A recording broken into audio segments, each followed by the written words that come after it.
Guys, our next guest is back to take on MVP at UFC 319. The killer gorilla, Jared Cannonier, number 7 in the world. The comeback continues, man. We're just around the corner. Yep, just 3 weeks away, man. It's closing in faster than faster than I guess, faster than anyone would perceive. Shit, faster than a Jared Cannonier leg kick that takes you out of a fight, right? Yeah. Hey, dude, I got to ask you, by the way, I got a few fan questions, and I've sprinkled them all through our conversation. I want to kick it off with a fan question, because I guess this is the biggest question that I've gotten so far about everything so far. We had a fan write in, Ethan, any truth about this chopping block rumor, right? So I want to show you this video. Joe Riggs, he was on a podcast, I believe it was with Tim Welch, and he sort of said this. Have a listen. They announced Jared's fight. Did they? Did they announce Jared? I had seen online that he was fighting MVP. Yeah, that's the rumor. Huh? Yeah. Wow. And from MVP, dude. They kind of Jared wasn't too excited about it or something. And they said that Dana put out something, said Jared to be on the chopping block or something like that. Yeah, man. So that kind of video has been circulating now for a bit. And obviously you've been off social media, so we haven't really heard about it. Is there any truth to this fight kind of having some issues, and this is how it came together in the end? The issues that I had with the fight is that he's not really a middleweight, you know what I mean? And I'm focused on getting back to the title, you know what I mean? So I understand it's a big fight. It's on a big card. So there is some weight there, but that's the rumor you guys have heard. So I'm gonna leave it at that, a rumor that y'all heard. Right. But it's gone down to 3 weeks. You know what I mean? The fight is happening, so get ready. How are you feeling about the fight now compared to when they kind of talked you into taking it? Has it grown on you now, or no? No, but it's business as usual. You know what I mean? It's all about the next fight, to be honest. It's not that, well, he may be unranked, but I don't know. I can't really make any reasoning behind the matchmaking. You know what I mean? I'm not the matchmaker, so that's a question for those guys. But it's still an exciting fight, you know what I mean? I've watched MVP for a long time. He's a what's the word? World-renowned fighter. We all know who he is. We all love to watch him fight and stuff like that. So it's still a big fight, and like with any fight, a dominant finish will get me back on track where I want to go. You fought at heavyweight, light heavyweight, like you've been through all the weight classes. So you know firsthand for what it's like, to be in different weight classes, maybe being a smaller guy at heavyweight. Do you think MVP, do you think he's a real middleweight? Like, he obviously picked up a win, but when you watch him, does he look like a real middleweight to you? Well, he's a tall, long guy, you know what I mean? So, I mean, we can't judge him. I don't know. He doesn't look like your traditional middleweight. I guess we're all used to seeing bigger, more muscle-bound middleweights. But he's not the first one of his sort of stature who's been in the middleweight division, Israel Adesanya, I think, and him have similar builds, if you will. They have more of a slender build, long, rangier fighting styles. Of course, they're different fighting styles, but sort of the same build. And Israel found lots of success in this division. So, I mean, now, Israel's pretty big. He hasn't really established himself as a middleweight. You know what I mean? He's spent most of his career at welterweight. So that's the question that we all have. But for me, man, it's been about focusing on the fight camp, focusing on preparation, and come fight night is going to be focusing on how I perform. We had Kyle ask as well. Actually, sorry, Milner ask as well. How do you plan on solving the MVP puzzle? So that's the other thing with MVP, right? Like he fights in a very interesting way. He kind of moves in and out. He kind of has this karate style.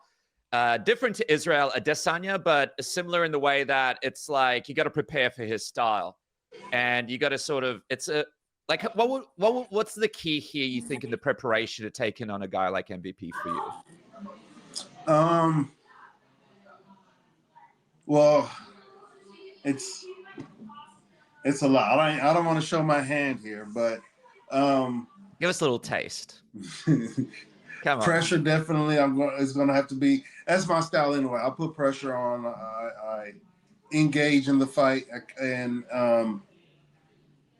I try to capitalize off of mistakes or any openings I might find in my opponent.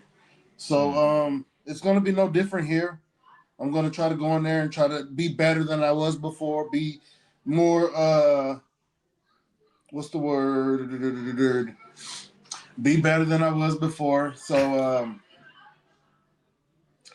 you know, I'm not going in there trying to solve no MVP puzzle. I'm going in there trying to perform to the best of my ability, land my strikes. If I get my hands on him, make him feel what it feels like to be up here, show him some grappling, and try to get the win as any way I can. We just saw the TKO win that you're coming off in February. How like, do you think MVP is prepared for the power that you bring into the octagon at this weight class? Because when you touch people, man, they go down. I mean, it took one leg kick to Anderson Silva, one of the greatest of all time. Like, it's you bring a lot of power with you into that octagon. Yes. Well, I feel like I have enough power to make anybody, experience that. So, and that's true with all of us, all of us at this level, with a lot of us at this level.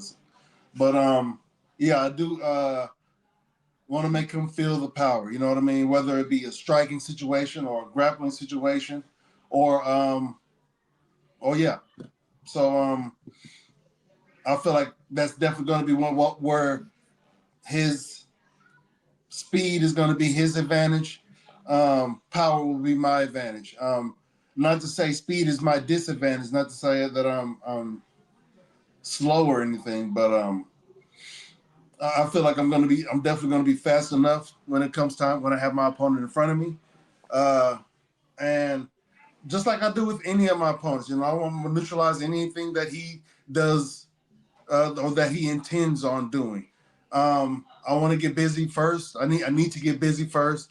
I don't want to take no shots and then get going like I did in previous fights. Yeah,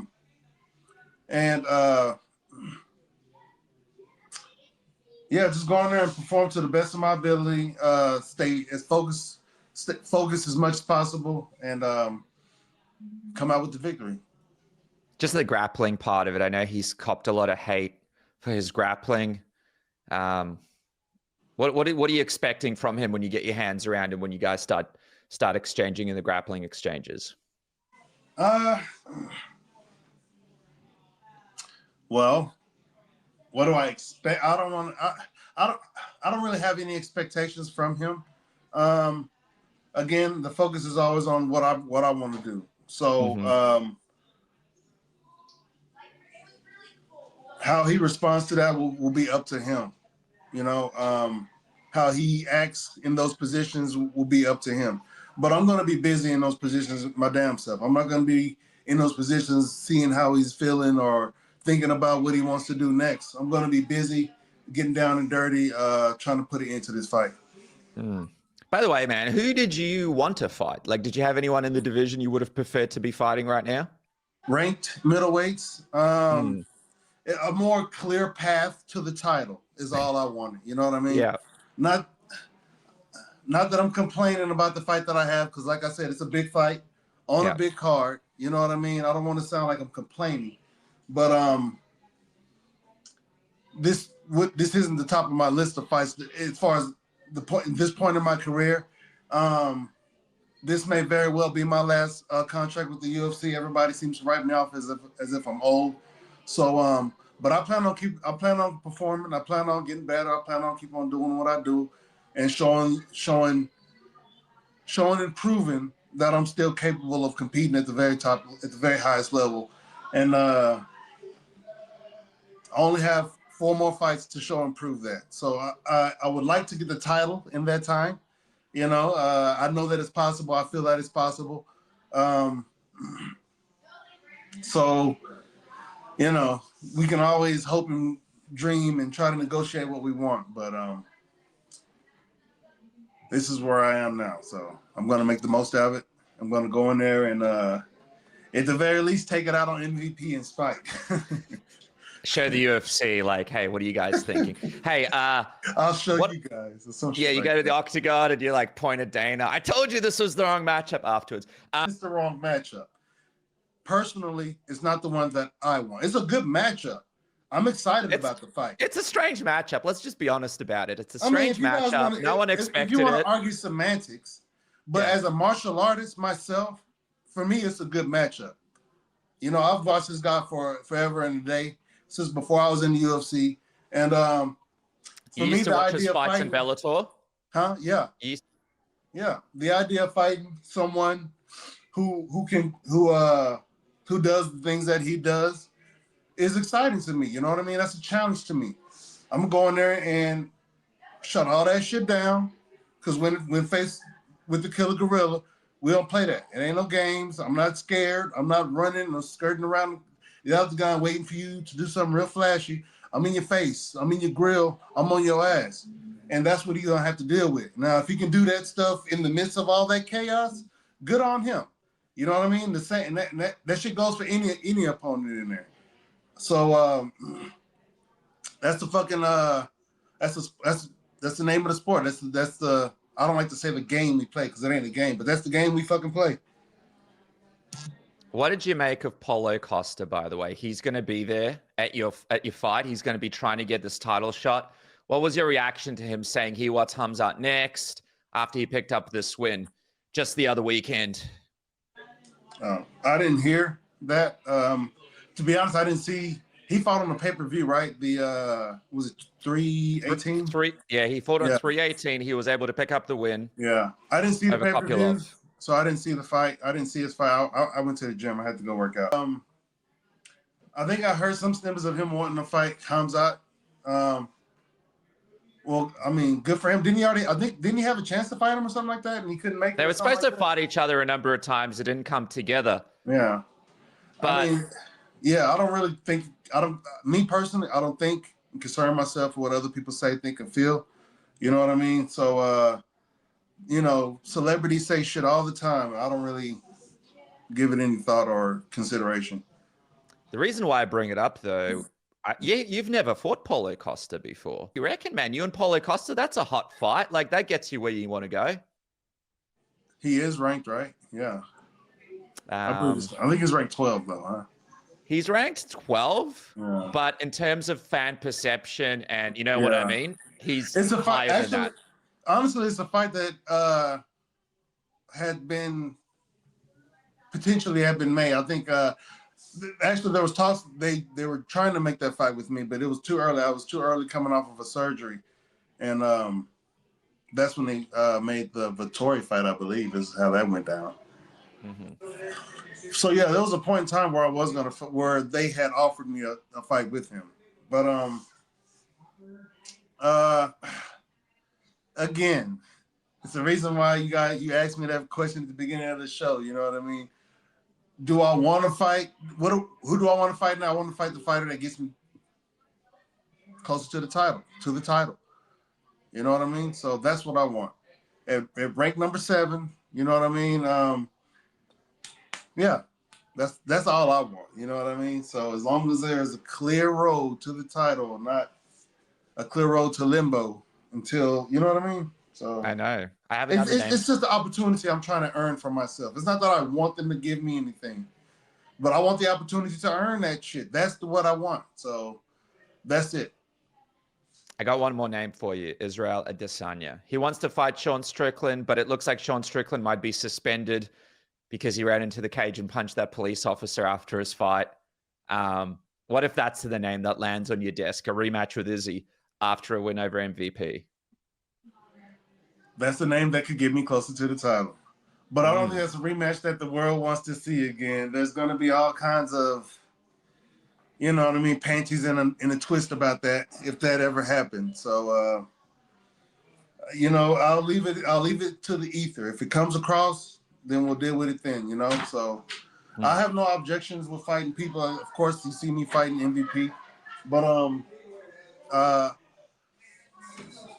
but yeah, Israel. If they offer me to fight him again, yeah, I would take that fight. Hey, by the way, what did you think of this art? You probably were at the gym training, but what was your reaction when you heard RDR beat Robert Whittaker just yesterday? I was in training during the time of that fight, so I didn't. They had it on in the gym, so we was in and out. I would say it looked as if Robert won the first half and RDR won the second half of those fights, of the rounds and of the fight in general, I would say. So I'm not surprised that it went the way it did, because the way it looked at the end of every round looked like RDR was on top, you know, putting in work. Are you impressed with RDR? This is kind of like a new name in the division. Maybe potentially someone that you could fight next. Are you impressed with RDR? I mean, am I impressed? Sure. I mean, the guy is successful. I'm impressed at his success. But I don't, again, I wasn't watching him very closely. I mean, the guy's been doing his thing. So, sure. I mean, he's been successful. Good for him. I wouldn't say that I'm impressed. I haven't been watching him that closely to say, oh, well, you know, his style is this, and I've studied him and I'm impressed. No, I have not studied him or anything like that. Not that I'm ignorant or that I'm ignoring him or anything, but I'm busy. I got my own shit going on. You know what I mean? So if his name come up, like he's up there, and shoot, that may put him higher ranked than me. So that could be a name that I would definitely say yes to in the future. The good thing about him is he's fought 4 times this year. So if you pick up this win over MVP, you're healthy. Like, I don't see why they wouldn't do an RDR Jared Cannonier fight. That's another good name there that gets you to the title. Like I said, he's been successful since he's been in the UFC. Something that we're not used to really seeing, somebody come from another promotion and be successful. So he's turning that trend around at this point in time. I want to turn it back around, hit him with the Uno reverse, and let him know that the UFC is greater than Bellator and PFL and all that stuff. Well, the fighters is better, so the fighters are better. Yeah, dude. I'd love to see that fight. Hey, by the way, how are you feeling about this DDP Khamzat fight? They're going to be in the main event, obviously on the same card as you. I imagine, like, if things go to plan against MVP, maybe you'll even get a chance to watch a part of that fight live, maybe? Yeah, I think there's 2 fights ahead of me, the co-main and a fight before that. So I think maybe I'll be through all the media stuff, all the victory tour, as they called it. So hopefully I'll be finished with all that. But yeah, I would definitely like to catch that. It's a highly anticipated fight. We've all been waiting to see the middleweight title continue in motion and really come to some sort of solidity, if you will. So yeah, I'm excited too. It's interesting though, because like you haven't fought both guys, and also there's so many questions, right? Like, what's your biggest question about this main event? There's so many. There's like, what will happen if the fight goes out of the first round? What will Khamzat look like? Will DDP survive the grappling? To put some sort of analysis on this fight, I would say either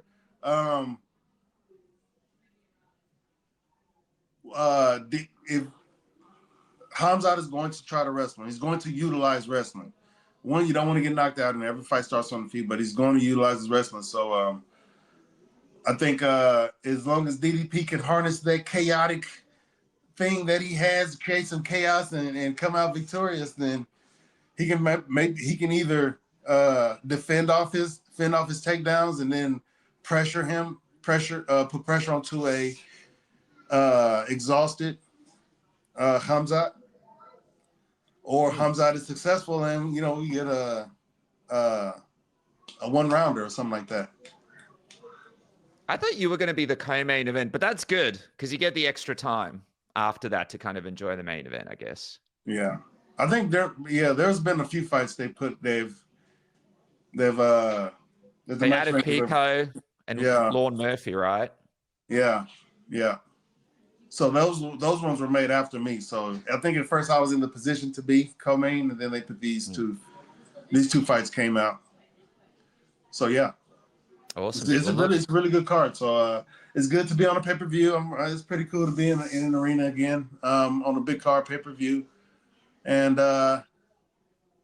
it's going to be exciting. You know, it's going to be really exciting. I want to go out there and perform, and really get my hands on my opponent, and show them a better version of myself. Well, dude, I can't wait to see this. This is going to be awesome. This is the first time that you're back on a pay-per-view in a little bit, I think. You did a few fight nights, so it's going to be cool. Don't have to worry about carrying the whole card. You can sort of focus on your fight and then enjoy the main event afterwards when things go to plan. The T-shirt, you've got the OG T-shirt. Give us a look at the OG T-shirt. Oh, yeah. All right, guys, you've got to get this T-shirt back in action, right? So if you want this T-shirt, let's start a petition or something. I want the first reprint. There he is, Jared Cannonier, the Killer Gorilla. Can't wait, man. UFC 319. It's all happening. All righty. Thank you, Dennis.